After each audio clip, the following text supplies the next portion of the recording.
नमस्कार साथियों, आज 27 मई रोज पढ़ने वाले आज की महत्वपूर्ण करंट अफेयर्स। चलिए साथियों देखते हैं आज का पहला प्रश्न। वैश्विक पर्यटन को नई दिशा देने के लिए किस देश ने टूरिस्ट नामक वैश्विक मंच लॉन्च किया है? चार ऑप्शन है, वियतनाम, कुवैत, सऊदी अरब और सीरिया। सही जवाब होगा सीरिया। सीरिया ने वैश्विक पर्यटन को एक नई दिशा देने के लिए टूरिस्ट नामक वैश्विक मंच लॉन्च किया है। सऊदी अरब ने यह लॉन्च किया है। सऊदी अरब ने हाल ही में जो वहाँ शराब पर प्रतिबंध लगा हुआ था इनके देश में, उसको भी हटा दिया है। जो भी टूरिस्ट पैलेस है वहाँ पर अब शराब की बिक्री की जाएगी, जिससे कि वहाँ पर जो टूरिस्ट है, पर्यटन है, उसको बढ़ावा दिया जा सके। ये सारे बदलाव सऊदी अरब ने अपनी नीति में हाल ही में करने शुरू किए हैं। इससे पहले शराब पर वहां पर प्रतिबंध हुआ करता था। अगला प्रश्न देखते हैं, हाल ही में मेमोरियल डे 2025 कब मनाया गया है? चार ऑप्शन है, 23 मई, 24 मई, 25 मई और 26 मई। सही जवाब होगा 26 मई को। 26 मई को मेमोरियल डे मनाया गया है। यह मनाता है अमेरिका। अमेरिका अपने देश के सैनिकों को श्रद्धांजलि देने के लिए इस दिन को मेमोरियल डे के रूप में मनाया जाता है।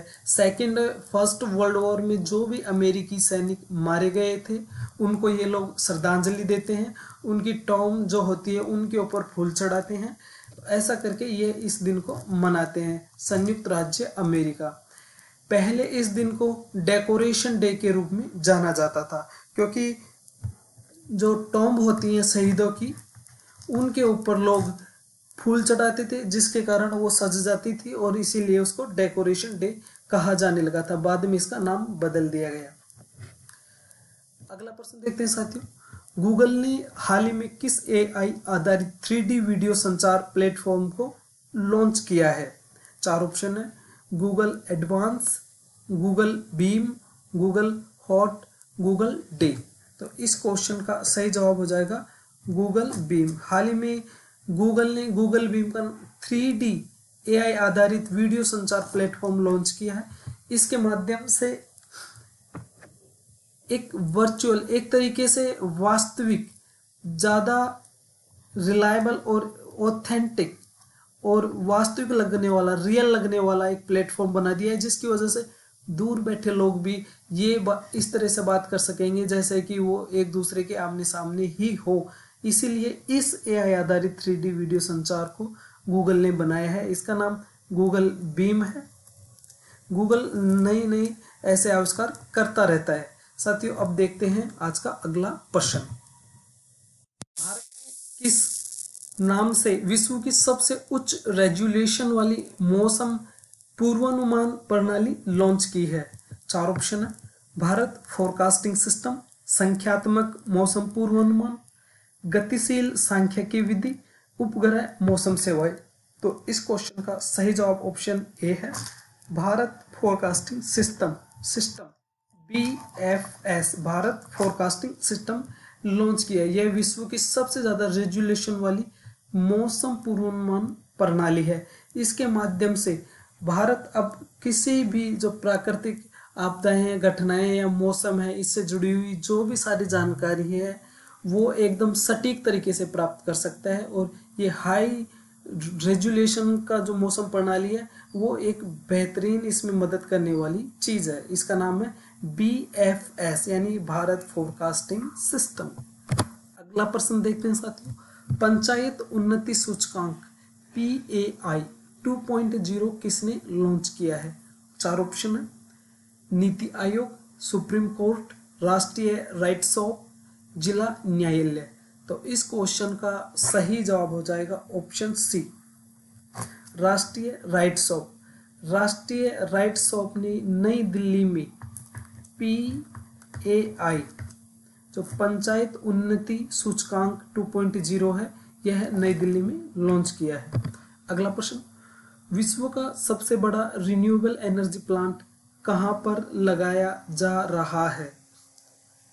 चार ऑप्शन है, कच्छ गुजरात, जयपुर राजस्थान, मुंबई महाराष्ट्र, भोपाल मध्य प्रदेश। इस क्वेश्चन का सही जवाब हो जाएगा कच्छ गुजरात। कच्छ गुजरात में विश्व का सबसे बड़ा रिन्यूएबल एनर्जी प्लांट लगाया जा रहा है। यह लगभग 15 प्लस देशों से भी ज़्यादा बड़ा होगा और यह 15 से भी ज़्यादा देशों को एनर्जी यानी कि लाइट दे सकता है। यह गुजरात के कच्छ में अडानी समूह के द्वारा स्थापित किया जा रहा है।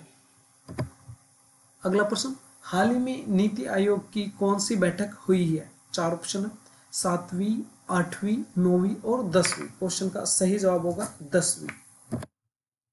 कालाजार के उन्मूलन के लिए कितने पूर्वी अफ्रीकी देशों ने समझौता ज्ञापन पर हस्ताक्षर किए हैं? 3, 4, 5 और 6। इस क्वेश्चन का सही जवाब है 6 पूर्वी अफ्रीकी देशों ने, जो यहाँ पर आप देख सकते हो, इन्होंने मिलकर समझौता ज्ञापन पर हस्ताक्षर किए हैं। अगला प्रश्न साथियों, हाल ही में भारत विश्व की किस नंबर की अर्थव्यवस्था बन गया है? 4 ऑप्शन है, 1, 2, 3 और 4। इसका सही जवाब है 4। भारत ने जापान को पीछे छोड़ते हुए विश्व की चौथी सबसे बड़ी अर्थव्यवस्था बन गया है। हालांकि भारत की तरफ से इसकी आधिकारिक पुष्टि नहीं की गई है। भारत की तरफ से कहा गया है कि 2026 दिसंबर 2026 की तरफ अंत तक भारत विश्व की सबसे बड़ी अर्थव्यवस्थाओं में चौथे नंबर की अर्थव्यवस्था बन जाएगा। लेकिन अगर हम देखें भारत और जापान की पर कैपिटा प्रति व्यक्ति आय, तो इसमें 12 गुना का अंतर है। यहाँ पर जापान के जो लोग हैं वो 12 गुना ज़्यादा कमाई करते हैं, जबकि भारत के 1%, ये 1 गुना तो ये 12 गुना, यानी कि अर्थव्यवस्था बड़ी होने से लोगों की प्रति व्यक्ति आय पर कोई फर्क नहीं पड़ता। फर्क पड़ता है तो प्रति व्यक्ति आय से लोगों की खुशी पर और उनकी कमाई के ऊपर।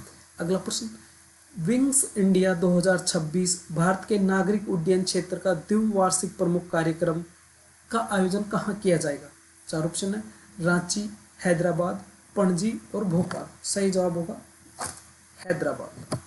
अगला प्रश्न, भारत की पहली विस्टाडोम जंगल सफारी ट्रेन कहाँ शुरू की गई है?